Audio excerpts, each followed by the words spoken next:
तो hello my dear students, my dear friends, कैसे हैं आप सभी लोग। उम्मीद करता हूं आप सभी लोग बहुत अच्छे से होंगे, आपकी पढ़ाई अच्छे से चल रही होगी। तो कल हम लोगों ने एक शानदार कहानी देखी, एक शानदार कहानी कल हम लोगों ने सुनी। कहानी का नाम था द अर्थ, और मैंने पहले ही कह दिया था बोरिंग नहीं होने वाला है ये चैप्टर।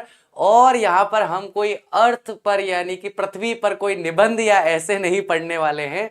अर्थ का मतलब है यहाँ पर जमीन, तो जमीन के बारे में ये बात होने वाली है। चलिए तो स्टार्ट करते हैं। All that the Johnsons had was the earth. और जॉनसन्स परिवार के पास अगर सभी कुछ था तो उनके पास केवल और केवल क्या था? ऑल दैट मतलब सभी कुछ मिलाकर जो भी था वो केवल और केवल द अर्थ। द अर्थ का मतलब उनके पास जमीन थी, खेती बाड़ी करने के लिए क्या थी? जमीन थी। Very often it seemed as if it were all they had ever had. और कई बार, वेरी ऑफन मतलब कई बार, अक्सर ऐसा लगता था, ऐसा प्रतीत होता था जैसे कि it were all they had ever had, यानी कि यह जमीन ही है जो उनके पास हमेशा से थी। या मतलब आज के समय भी आप देखोगे तो उनके पास केवल वो जमीन ही है। और अगर उस जमीन के बारे में आप विचार करोगे तो ऐसा लगेगा हमेशा से इनके पास ये जमीन ही रही है, जमीन के अलावा इनके पास और कुछ भी नहीं था। It was true that they also had possessions a plot, यानी कि ये सत्य है कि उनके पास, उनके पोजेशन में, उनके अधिकार में, उनकी संपत्ति में एक प्लॉग भी था, यानी कि एक हल भी था जिससे खेती की जाती है। टू व्हील्ड कार्ट, एक छोटी सी गाड़ी, दो पहिए वाली भी थी। टूल्स थे यानी औजार थे, हथियार थे। अ बॉनी ब्राउन मेयर, और एक छोटी सी भूरे रंग की घोड़ी भी उनके पास थी।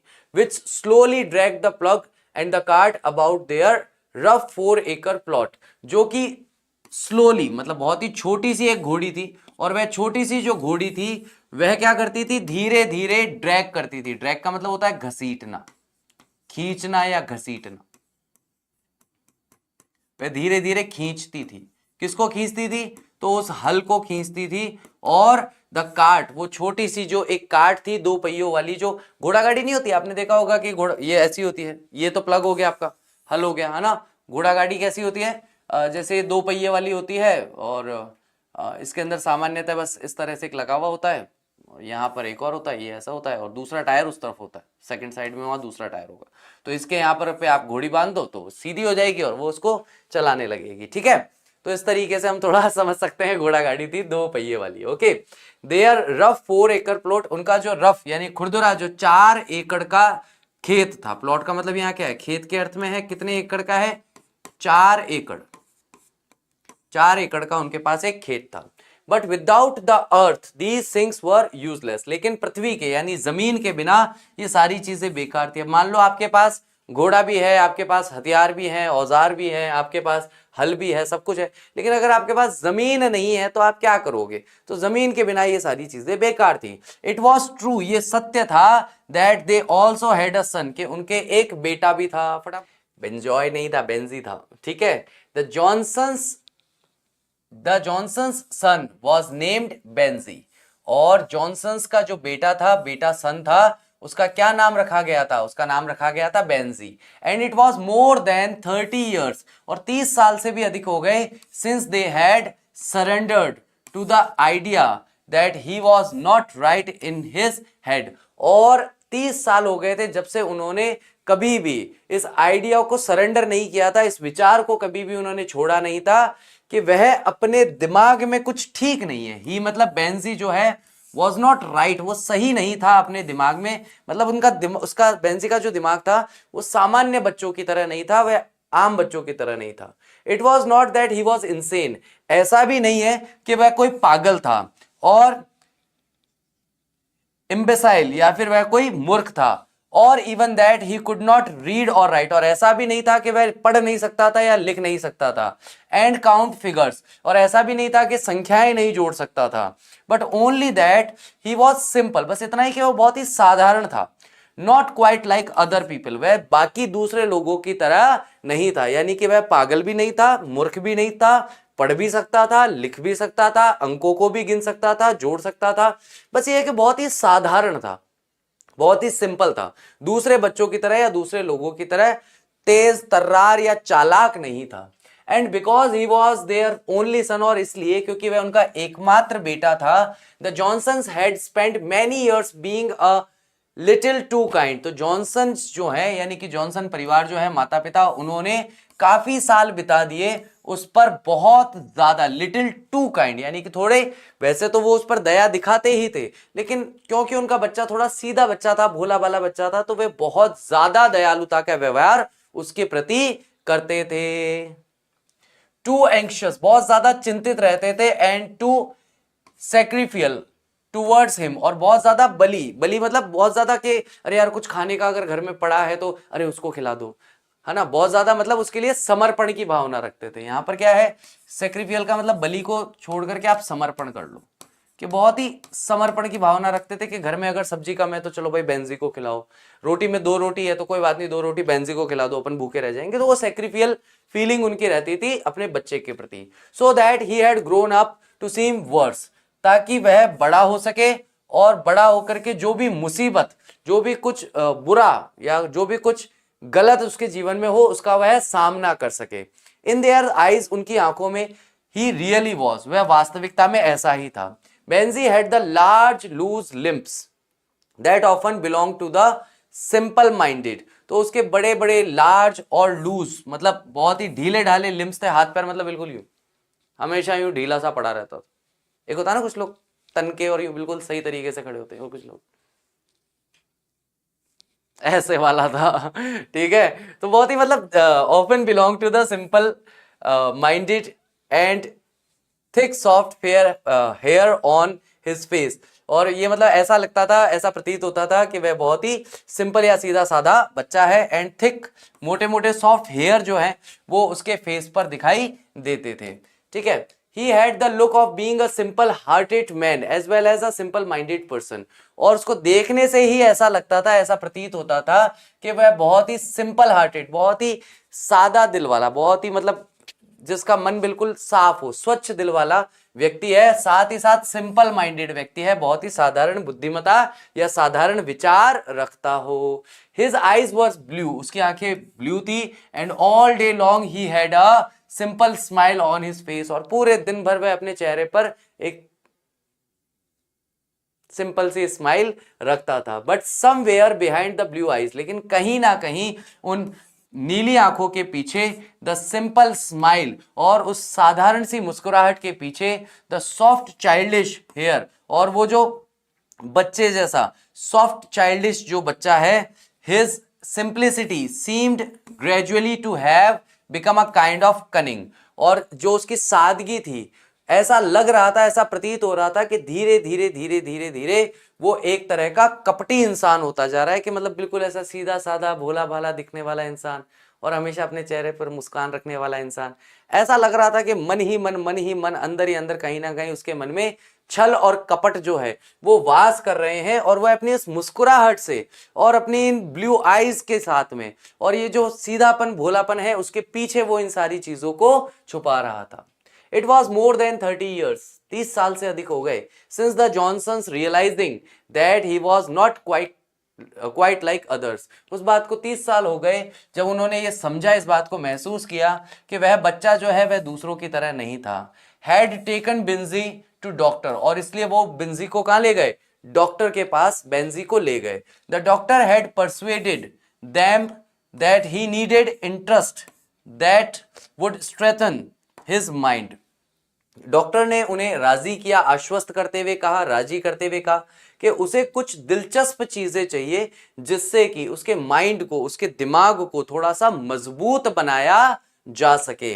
इट वुड बी गुड, ये अच्छा होगा, if they gave him something to do, कि वह उसे कुछ कार्य करने के लिए बेंजी को दे दें, सम ऑक्यूपेशन, कुछ तो काम दें उसे, which would help his development, जिससे बेंजी के विकास में सहायता मिलेगी। It would help a great deal if they gave him a special interest to feed his sense of responsibility। बहुत ही शानदार चीज है। तो ये बहुत ही बड़ी सहायता होगी, ये बहुत ही बड़ी बात होगी अगर वे लोग उसे कुछ स्पेशल, कुछ विशेष दिलचस्प काम करने के लिए दे दें, to feed his sense of responsibility, ताकि उसमें जिम्मेदारी का कुछ भाव जो है वो जिम्मेदारी का भाव जागृत हो। आपने गर्ल्स ने महसूस किया है नहीं किया है, क्योंकि मुझे उनका इतना आइडिया नहीं है, बॉयज का मैंने देखा है, आइडिया मुझे थोड़ा सा लग जाता है कि जब वो 5th 6th क्लास में होते हैं ना, 4th 5th 6th क्लास के अंदर, तो उनके पेरेंट्स, खास करके उनके फादर जो होते हैं, मदर तो नहीं बोलती हैं, फादर जो होते हैं ना, वो हमेशा उन बच्चों की कैपेसिटी के बाहर का काम उन्हें बताते रहते हैं। जाए काम कर, गाय भैंसों को पानी पिला के लिया, जाए काम कर यहाँ पे अभी पेड़ लगाएंगे गड्ढा खोद दे, वह एक काम कर वहां 2 किलोमीटर दूर से पानी का एक जग भर के लिया। तो मतलब ऐसे काम बड़े आसानी से, मतलब फादर्स जो होते हैं वो ऐसी लैंग्वेज में बोल देते हैं कि हाँ कर लेगा, कुछ नहीं, ताकि सेंस ऑफ रेस्पॉन्सिबिलिटी उस बच्चे में डेवलप हो, एक कॉन्फिडेंस बूस्ट होता है कि आप जिस काम को करने के लिए सोच रहे हो कि अरे यार सिलेंडर लेके जाना है 3री मंजिल तक, मैं तो नहीं ले जा पाऊंगा, मुझसे तो नहीं उठेगा, कोई मुझे हाथ भी नहीं लगाने देगा इस सिलेंडर के। उसी समय आपके पिताजी आके कह देंगे अरे ये काम कर, क्या कर रहा है तू खड़ा खड़ा, ये सिलेंडर है ना ऊपर रख क्या, और वो इतना सहज भाव से आपको कहते हैं कि जा ना रे सिलेंडर ऊपर रख क्या, जा ना रे गाड़ी खड़ी है बाहर, बेल लगा दे, बेल बांध दे उस गाड़ी के अंदर। तो अपने को तो ऐसा लगता है कि यार अपने घर वाले बैल के आसपास भी नहीं जाने देंगे अपने को, लेकिन वहां पे माता पिता कह देते हैं सहजता से, अरे ये काम करते वो काम करते। ऐसे ही गर्ल्स को किचन के काम में, साफ सफाई के काम में, बाहर के काम में इन्वॉल्व करते हैं पेरेंट्स। तो वहां पर क्या है, सेंस ऑफ रेस्पॉन्सिबिलिटी जैसे जैसे बढ़ती है, सेंस ऑफ सेल्फ कॉन्फिडेंस भी वहां पर बूस्ट होता है। ऐसे बच्चे आपको बहुत ही कॉन्फिडेंट फील होंगे कि वो कुछ भी काम करने की जिम्मेदारी ले सकते हैं, to feed his sense of responsibility, ताकि जो उसकी भूख है सेंस ऑफ रेस्पॉन्सिबिलिटी की, उसकी भूख वो शांत की जा सके। You are people on the land, आप लोग जमीन के लोग हैं। द डॉक्टर साइड, उन्होंने कहा, लेट हिम कीप हैंस, यानी कि आपके पास जमीन है तो चलो आप एक काम करो कि इसे मुर्गियां रखने दो। क्या रखने दो? इसे मुर्गियां रखने दो या इसे मुर्गियां पालने दो, ठीक है। For so many years Benjy had kept hens, और फिर अगले कई सालों तक बेंजी ने अपने पास मुर्गियां रखी। And what the earth was to his mother and father the hens were to Benjy, और जो उस जमीन का महत्व था उसकी माताजी के लिए और उसके पिताजी के लिए, वही सेम महत्व जो है बेंजी के लिए वह मुर्गियां रखती थी। यानी कि जितना महत्व माता पिता जो हैं वो अपनी जमीन को देते थे, बेंजी भी अपनी मुर्गियों को उतना ही महत्व देता था। They were almost all he had, यानी कि अगर उन मुर्गियों की बात की जाए तो बेंजी के पास अगर कुछ था तो सब कुछ क्या था, लगभग सभी कुछ उसके पास में था, तो वह केवल मुर्गियां ही थी, मुर्गियों के अलावा उसके पास और कुछ भी नहीं था। When he came from school, जब वह स्कूल से आता था, कट ऑफ हिज सिंप्लिसिटी, वह अपनी सादगी को पूरी तरीके से छोड़ देता था, फ्रॉम अदर चिल्ड्रन, जो दूसरे बच्चों की तरह थी। Benjy went straight home to his hands, और बेंजी घर आकर सीधा अपनी मुर्गियों के पास चला जाता, which he kept in a wire coop that his father had made at the back of the house. तो घर के पीछे की तरफ उन्होंने तार का बना हुआ एक छोटा सा पिंजरा बना रखा था, उस पिंजरे के पास चला जाता, जो पिंजरा उसके पिताजी ने घर के पीछे बनाया था। यानी कि उसको कोई मतलब नहीं था, वो अपने स्कूल से छूटा, ना कोई दोस्तों के साथ घूमना फिरना, खेलना कूदना, कुछ भी नहीं, सीधा घर आना और घर आकर के अपनी मुर्गियों की देखभाल करना, उनकी देखरेख करना। एट फर्स्ट ही केप्ट 10 और a dozen hens, तो शुरुआत में उसने लगभग 10 या 12 मुर्गियां रखी। ऑल कलर्स, सभी अलग अलग कलर्स की थी। ऑल ब्रीड्स, सारी अलग अलग प्रजाति की थी। ब्राउन भी थी, स्पेकल्ड भी थी, ब्लैक भी थी, व्हाइट भी थी। And the coop was small, और जो वह पिंजरा था वह पिंजरा बहुत ही छोटा था। ही फेड द हैंस सिंपली, वह साधारण तरीके से अपने आप से ही अपने हाथों से खाना खिलाया करता था उन्हें। On scraps from the table, scraps का मतलब होता है कि जब खाना खाने की टेबल से जब भी कोई उठते थे वो लोग, तो जो भी बचा कुचा चीजें होती थी, कि जैसे आपने सैलेड वगैरह खाया उसमें से कुछ बच गया तो उसके छोटे छोटे टुकड़े करके हैंस को खिला दिया, ठीक है। तो वह हैंस को सिंपली अपने हाथों से खिला देता था। बचा कुचा, स्क्रैप्स का मतलब है जो कुछ बचा कुचा होता था डाइनिंग टेबल से। Seeded cabbages स्ट्रंग from the wire, और वह गोभी का पौधा जो है उसने स्ट्रंग लगा करके टांग दिया उसे उस वायर से। अ लिटिल मेज, थोड़ा सा उसने मक्का भी उगाया। And on corn ear which he glided, जो उसने इकट्ठा किया था इन द लास्ट समर, पिछली गर्मियों में, फ्रॉम हिज फादर्स एकड़ ऑफ स्टबल, यानी कि उसके पिताजी का जो एकड़ भर का स्टबल था उसके अंदर जितना भी उसे कॉर्न वगैरह मिल जाता, जो भी उसे टूटी फूटी पत्तियां वगैरह मिल जाती, ये सारी की सारी वो इकट्ठी करके एक जगह रखता और अपनी मुर्गियों को, अपनी हैंस को खिलाता। It is possible that a hen being a simple creature, ये संभव है कि एक हैन जो है, एक मुर्गी जो है, एक बहुत ही साधारण सा जीव है, thrives best on simple treatment. और थ्राइव्स का मतलब पल सकती है, बढ़ सकती है, बहुत ही अगर साधारण तरीके से उसको ट्रीट किया जाए, यानी कि साधारण तरीके से अगर उसका ध्यान रखा जाए तो मुर्गियां पल बढ़ सकती हैं। मुर्गियों को पालने बढ़ाने में कोई ज्यादा समस्या नहीं होती। Benji understood the first and the last thing, और बेंजी जो है ये पहली और आखिरी चीज जो है अच्छी तरीके से समझ चुका था। किसके बारे में? मुर्गियों के बारे में। That it exist for the purpose of laying egg, कि भैया मुर्गियां होती है, मुर्गियां क्यों होती है, लोग मुर्गियां क्यों पालते हैं, मुर्गियों के होने का उद्देश्य क्या है, क्यों मुर्गियां होती हैं? तो लेइंग एग्स, अंडे देने के लिए होती हैं। In those days this simple process had not become scientific, और उन दिनों की जबकि बात की जा रही है, उस समय में ये एक बहुत साधारण सी प्रक्रिया थी और ये अभी तक वैज्ञानिक नहीं हुई थी। Not had it become highly complicated and commercialised, और अब तक मुर्गी पालन करना, मुर्गियों से अंडे प्राप्त करना, अंडों को बेचना, ये सारी चीजें उतनी जटिल नहीं थी। कॉम्प्लिकेटेड का मतलब क्या होता है? उतनी ज्यादा जटिल, उतनी ज्यादा मुश्किल नहीं थी, और ना ही कमर्शियलाइज्ड हुई थी, यानी कि अभी तक लोगों ने व्यवसायीकरण भी नहीं किया था। मतलब मुर्गियों का सीधा सीधा काम था कि जो लोग अंडे कंज्यूम करते हैं अपने पास मुर्गियां पालते थे, मुर्गियां उनके पास रहती थी, वो मुर्गियों का ध्यान रखते थे, उससे अंडे आते थे, अंडे खा लेते थे, बात खत्म हो गई। तो कमर्शियलाइजेशन का मतलब होता है व्यवसायीकरण अभी तक नहीं हुआ था। मुर्गियों को रखकर अंडे निकालकर बाजार में जाकर बेचें, ऐसी व्यवसायिकता वाली भावना अभी तक लोगों में नहीं आई थी। और कोई जटिल काम नहीं था कि भाई मुर्गी के चूजे लाने, मारने, धे इंजेक्शन, और उनको मतलब बहुत बुरी हालत में रखना है और फिर उनसे बस केवल हैचिंग ही करवानी है। ऐसा कुछ उस समय में नहीं चल रहा था। एग्स वर चीप, अंडे बहुत ही सस्ते थे। Hens mysteriously packed nourishment of the bare earth, और हैंस जो है बहुत ही रहस्यमयी तरीके से जो नरिशमेंट वाला, यानी कि बहुत अच्छा जो नरिशमेंट के लिए हिंदी में क्या वर्ड आएगा, कि जो स्वास्थ्य के लिए बहुत ही अच्छा हो, ऐसा भोजन खुद पैक कर लेती। पैक करने का मतलब चुगना। अब भाई मुर्गियां क्या खाती है? छोटे कीट होते हैं ना, छोटे छोटे जीव जंतु होते हैं, कीड़े मकोड़े जिनको अपन बोलते हैं, तो वो खुद ही जाती खेत के अंदर, चक चक चक चक चक चक चक चक, बढ़िया प्रोटीन वाला खाना खाया और रिटर्न। तो खाली अर्थ पे जाकर, खाली जो खेत था उसमें जाकर के वो खुद ही अपना खाना चुग लेती थी।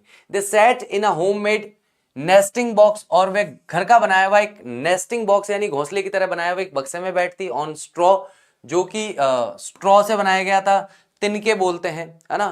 थोड़ा सा आप ये जानते हो, अपने फसल काट लेते हैं, फसल काटने के बाद जो तिनके बचते हैं उस फसल के, है ना, फूस बोलते हैं, या हमारे यहाँ पर जैसे चारा वगैरह बोलते हैं, रजका वगैरह बोलते हैं। And laid the eggs expected of them, और वहां जाकर के वो उन पर जो एक्सपेक्ट किया गया है, जो अनुमान लगाया जाता था, उसी के अनुसार वो जाकर उन्हीं छोटे छोटे स्थानों पर जाकर के अंडे देने का काम वो किया करती थी। तो मुर्गियों का यही काम था, मस्त आराम से घूमना फिरना, जो खाने का मन है खाना, और खा लिया, अब क्या करेंगे, अब बस जाएंगे अंडे देंगे, और क्या काम करना है उनको, कौन सा कोई बैग टांग के स्कूल जाना है भाई अंडे देने। तो चले गए खेत में, चुग लिया, जो मिल गया चुग लिया, खा लिया, खा करके बैठ गए, बैठ के अभी क्या करने का मूड, अभी कुछ, अभी अंडे देने का मूड है, अभी अंडे देंगे। बेंजी अंडरस्टूड, बेंजी ये बात समझ चुका था। अनदर थिंग, एक और चीज समझ गया था वो, अनदर थिंग मतलब दूसरी बात भी समझ गया था, about the business of hens, कि ये जो मुर्गियों का व्यवसाय है इसके बारे में एक चीज और समझ गया था। And that was that eggs could be sold to callers at the back door of their house, कि कॉलर्स जो हैं, यानी एक व्यक्ति है, उसके घर के पिछले दरवाजे की ओर अगर वह चाहे तो वह वहां जाकर के अंडों को बेच भी सकता है।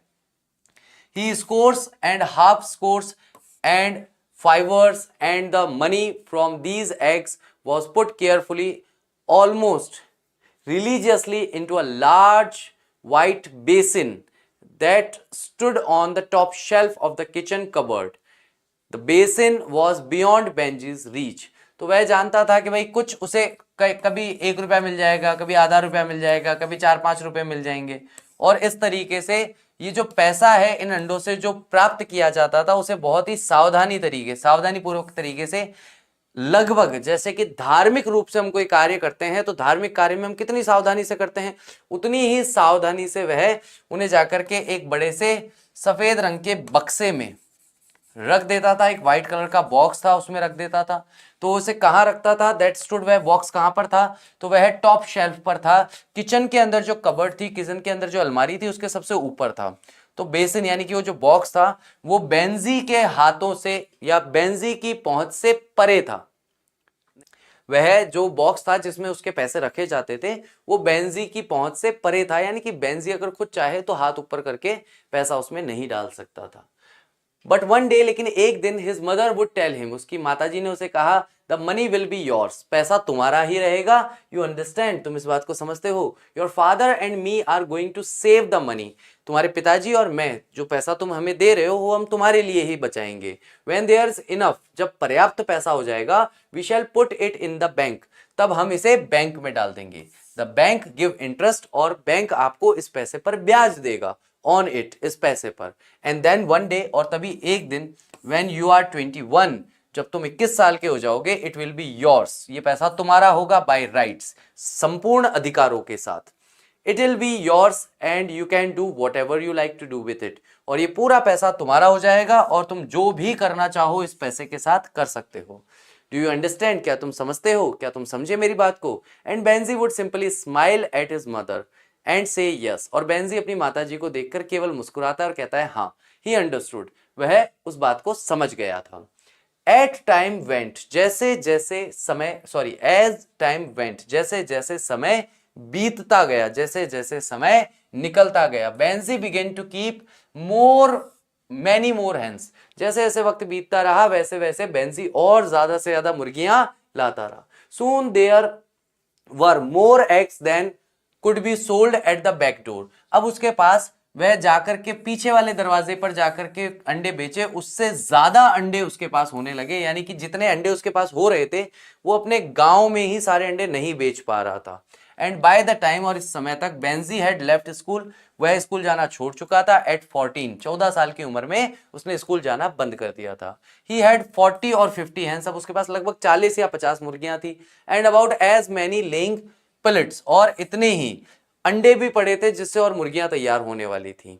And these were producing an average of 200 eggs a week, और ये सारी मिलकर के लगभग 200 अंडे एक सप्ताह के दे रही थी। ये सारी मुर्गियां मिलकर के कितना उत्पादन कर रही थी, 200 अंडे एक सप्ताह में उसे मिल रहे थे। Soon he would set off 3 times a week with a large basket of eggs on the wheel truck and hawk them in Custard, the nearest town. जल्द ही वह क्या करता था, सप्ताह में 3 बार वह बड़ी बड़ी टोकरियां भरता था एग की और उन्हें व्हील ट्रक पर रखता था। हॉक यानी कि उन्हें लेकर जाता था खुद, उस बड़ा सा जो ट्रक होता था, व्हील ट्रक जो है, उसे चलाकर लेके जाता था कैस्टर नामक जगह पर। कैस्टर क्या है, स्थान का नाम है, जो सबसे नजदीकी शहर या नजदीकी टाउन था।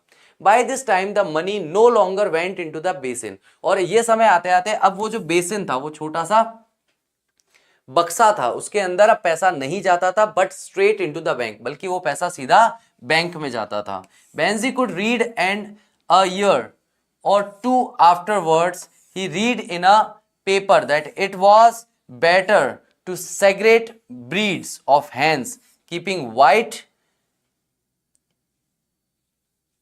leghorns separate from the Rhode Island. 1 second.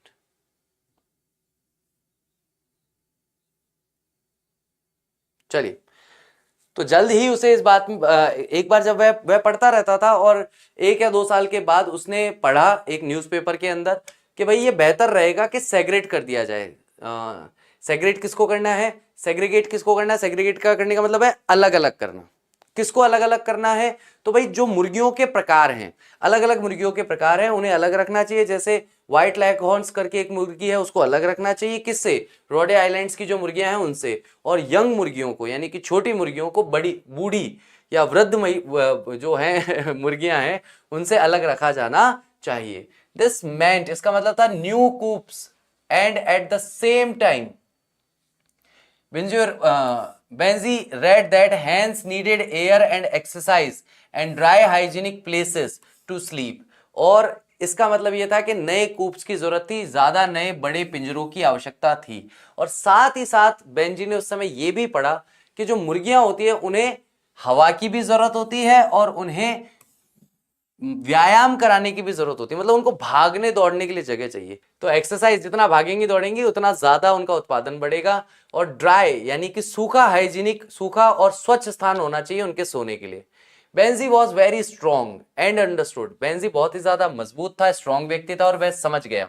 A simple thing like nailing wire netting to wood, के यानी कि वायर से बनी हुई जो नेट होती है, वायर से बनी हुई जो जाली होती है, उसे केवल लकड़ी के ऊपर ठोकना है कील से और ये ऐसा स्थान बन जाएगा।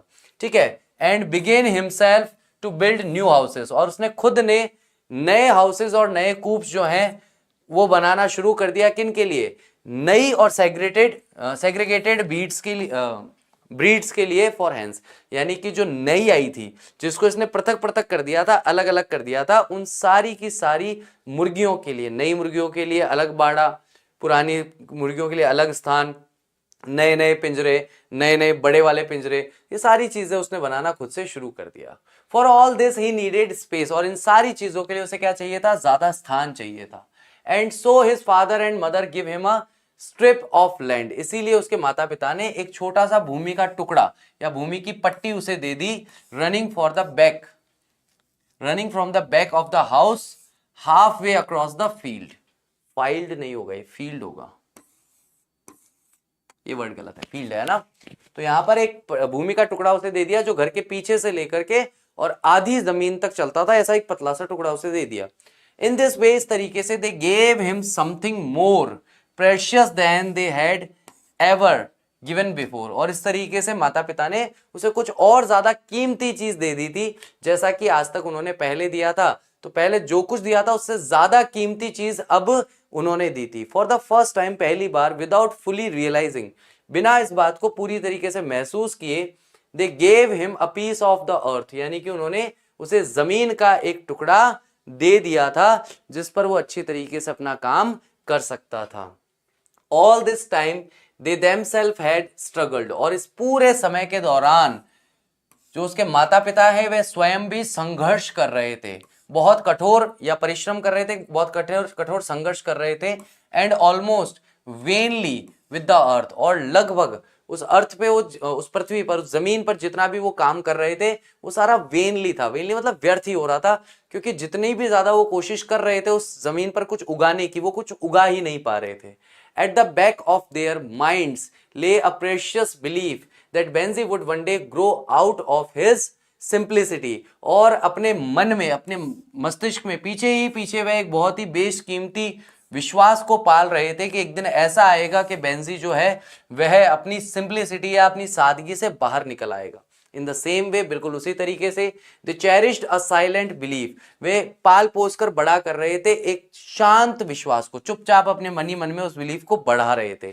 That the earth would one day outgrow it's poverty, कि ये जो पृथ्वी है, जमीन का टुकड़ा जो है, एक दिन ऐसा आएगा कि ये जमीन का टुकड़ा उन्हें उनकी गरीबी से बाहर निकाल देगा। The earth had yielded स्टबर्नली from them, और पृथ्वी जो है उस पर वे यील्ड करने का, यानी कि फसल उगाने का प्रयास कर रहे थे, बहुत ही अड़ियल तरीके से, हठ धर्मिता वाले तरीके से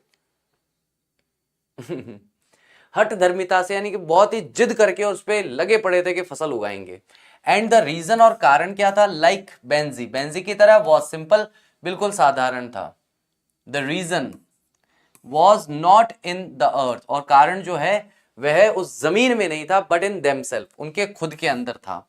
for most of their lifes they had put rather more value on faith than sweat, क्योंकि उन्होंने अपने जीवन में सबसे ज्यादा किसी चीज पर विश्वास किया था, सबसे ज्यादा किसी चीज को वैल्यू दी थी, तो वो दी थी श्रद्धा को।